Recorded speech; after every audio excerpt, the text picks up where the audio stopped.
تو یہ بات کہ جو فرض نماز ہے اصل اہمیت اس کی ہے. ہمارے ہاں عام طور پر مذہبی حلقوں میں اور خاص طور پر جو ذرا متصوفانہ انداز کے رنگ کے لوگ ہوتے ہیں وہ فرض کو تو بس ایسے ہی ادا کر لیتے ہیں کہ جیسے بس اس کی کوئی اہمیت نہیں ہے. بلکہ بعض لوگ وہ بھی ہیں کہ جو فرض کو ترک کر دیتے ہیں. نوافل پر سارا زور ہے، صرف رات کی نماز پر زور دیا جا رہا ہے. فرض نمازوں یہ ہم نے دیکھے ہیں ایسے لوگ، بالفعل دیکھے. یہ تمام چیزیں جو ہیں در حقیقت اس پھر راہ نبوت سے انسان کو ہٹا دینے والی ہیں. فرض کتنا فرض، نفل کتنا نفل. نوافل کے بارے میں جو ہے شریعت سے ثابت ہے، وہ تہجد بھی نافلۃ لک، حضور کے لیے تو لازم تھی، باقی کے لیے لازم نہیں ہے. جو قیام اللیل شروع میں تھا وہ لازم نہیں ہے. ہاں رمضان مبارک میں اس کی تشویق ہے، ترغیب ہے. وہ خاص ایک مہینہ ہے، اس میں دن میں کھانا پینا جو ہے وہ حرام کیا گیا، تو رات کو 2/3 رات یا 1/3 کم سے کم 1/3 رات جاگو اللہ کے قرآن کے ساتھ، اللہ کی کتاب کے ساتھ. تو یہ اصل میں جو توازن ہے یہ جو ہے بہت ضروری ہے. ارأیت اذا صلیت الصلوات المکتوبات، حضور آپ نے دیکھا، غور فرمائیے کہ اگر میں جو فرض نمازیں ہیں وہ ادا کروں.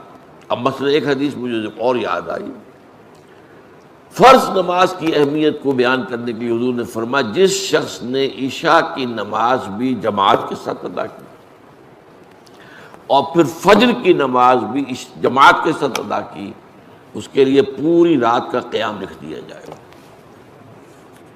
فرض کی یہ اہمیت.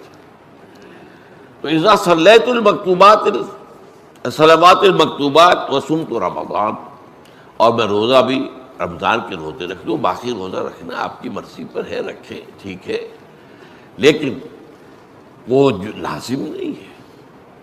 نجات کے لیے لازم جو بیس لائن ہے وہ جو عبادات فرض، اس کے بعد جتنا آدمی اضافہ کر سکے. حالات کو بھی دیکھیں، بعض حالات ایسے ہوں گے کہ اس میں اصل اہمیت جہاد کی ہو جائے گی، قتال کی ہو جائے گی.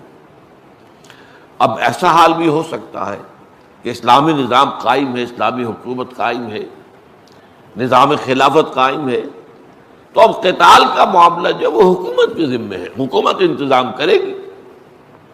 اگر کہیں 10,000 آدمی چاہیے، 10,000 آدمی نکل آئے چل جانے کے لیے، تو باقی آرام سے گھر میں سوئیں یا نوافل پڑھیں، ساری رات کھڑے رہیں، ٹھیک ہے.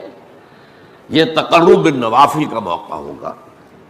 لیکن اگر اللہ کا دین جو ہے وہ مغلوب ہے، پامال ہے، اسے پاؤں تلے رودا جا رہا ہے، شریعت کی دھجیاں بکھیری جا رہی ہیں، اوامر کا استہزاء ہو رہا ہے، اور جو منکرات ہیں ان کی تبلیغ ہو رہی ہے، اس وقت آدمی نوافل میں لگا رہے، وہاں تو فرض ہو جائے گا امر بالمعروف نہی عن المنکر، جہاد، اس کی جو بھی تقاضے ہوں، اس وقت سارے تقاضے اس کو بیان کرنے کا موقع نہیں ہے. اس اصل شے وہ ہوگی. اس فرض کو ترک کر کے نوافل میں لگیں گے تو یہ نوافل منہ پر دے مارے جائے. اس کو بہت زیادہ نمایاں کرنے کے لیے میں مثال دیتا ہوں کہ ذرا سوچئے. جب دامن احد میں معرکہ جاری تھا اور صحابہ کی جان پر بنی ہوئی تھی، خود حضور کی جان پر بنی ہوئی تھی، آپ کو معلوم ہے آپ زخمی ہوئے ہیں اور اتنا خون آپ کا بہہ گیا ہے کہ آپ بے ہوش ہو گئے ہیں، اور خبر اڑ گئی کہ آپ کا تو انتقال ہو گیا، شہید ہو گئے. اس وقت اگر کوئی شخص مسجد نبوی میں بیٹھا ہوا درود کی تسبیح پڑھ رہا ہو، یا کوئی اور نوافل ادا کر رہا ہو، یا قرآن پڑھ رہا ہو، تو اس کے بارے میں کیا حکم آپ کا ہوگا؟ پکا منافق. حالانکہ کام تو وہ اچھے کر رہا ہے، درود کی کتنی فضیلت آئی ہے، اور نوافل ہے، یا قرآن کا پڑھنے کا ایک ایک حرف کا 10 نیکیوں کا ثواب ہے.